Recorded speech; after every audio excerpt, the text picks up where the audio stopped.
किसी ने बड़े कमाल की बात कही है कि कभी पेड़ कटने का किस्सा ना होता अगर कुल्हाड़ी के पीछे वो लकड़ी का हिस्सा ना होता।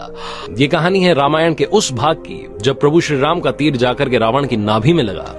रावण धराशायी होकर के जमीन पर गिर गया। रावण अपनी आखिरी सांसें गिन रहा था। श्री राम की जो सेना थी इसमें जश्न का माहौल था, जश्न मनाया जा रहा था। रावण की मौत होने वाली थी। श्री राम ने लक्ष्मण को बुलाया और कहा कि एक काम करना है फटाफट से। लक्ष्मण ने बोला कि क्या भैया, क्या काम करना है?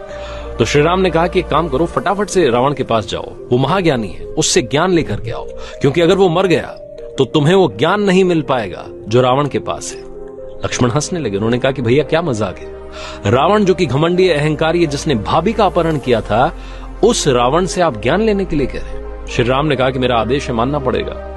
लक्ष्मण का मन नहीं था, अंदर से अच्छा नहीं लग रहा था, उन्हें बुरा लग रहा था, लेकिन भैया का आदेश था, मानना था। गए, जाकर के रावण के सर के पास खड़े हो गए और रावण से कहा कि रावण, तुम्हारा आखिरी वक्त चल रहा है, जाने से पहले मुझे ज्ञान देकर के जाओ, भैया ने मुझे यहां भेजा है।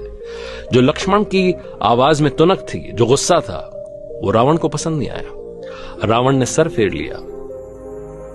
लक्ष्मण ने जब ये देखा तो उन्हें गुस्सा आ गया। वापस हो गए श्री राम के पास और जाकर के कहा कि भैया पहले ही कहा था वो घमंडी अहंकारी है, उससे क्या ज्ञान मिलेगा? तो पूछा श्री राम ने कि कहां खड़े थे? तो लक्ष्मण ने बताया कि उसके सर के पास खड़ा था, उसका आखिरी वक्त चल रहा है, अगर वो कुछ बोलेगा मुझे सुनाई नहीं दिया तो। छोटे भाई का ये जो मजाक था उनको पसंद नहीं आया। श्री राम मुस्कुराए।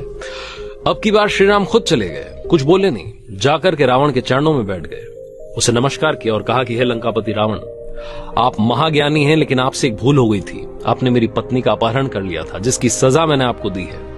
अब जाने से पहले आपके पास बहुत सारा ज्ञान है, इस संसार को कुछ काम की बातें बता करके जाइए।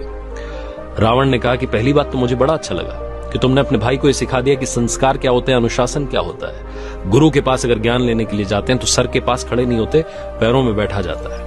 और दूसरी बात, तुम्हारे मेरे बीच में सिर्फ एक अंतर है, जिसकी वजह से आज तुम्हारी जीत हुई है और मेरी हार हुई है। श्री राम ने निवेदन किया कि क्या अंतर है? तो रावण ने बताया कि मैं हर मामले में तुमसे श्रेष्ठ हूं, बुद्धि में श्रेष्ठ हूं, बल में श्रेष्ठ हूं, यहां तक कि तुम्हारे पास सिर्फ सोने का महल है और मेरे पास में सोने की नगरी लंका है। रावण ने जब ये बात श्री राम से कही तो श्री राम ने फिर से पूछा कि वो अंतर क्या है जो आपने बताया नहीं? तो रावण ने बताया कि तुम्हारा भाई तुम्हारे साथ खड़ा है, लक्ष्मण आखिरी वक्त तक डटा हुआ है और मेरे भाई ने मेरे साथ धोखा किया। मेरे भाई ने तुम्हें जाकर के बताया कि रावण की नाभि में तीर लगेगा तो रावण की मौत होगी। अपना मेरे खिलाफ खड़ा है और अपना तुम्हारे साथ खड़ा है। इस दुनिया को बताना कि जिंदगी में जब अपने साथ होते हैं तभी बड़े से बड़ा युद्ध जीता जाता है। ये छोटी सी कहानी, मजेदार कहानी, जिंदगी में बहुत बड़ी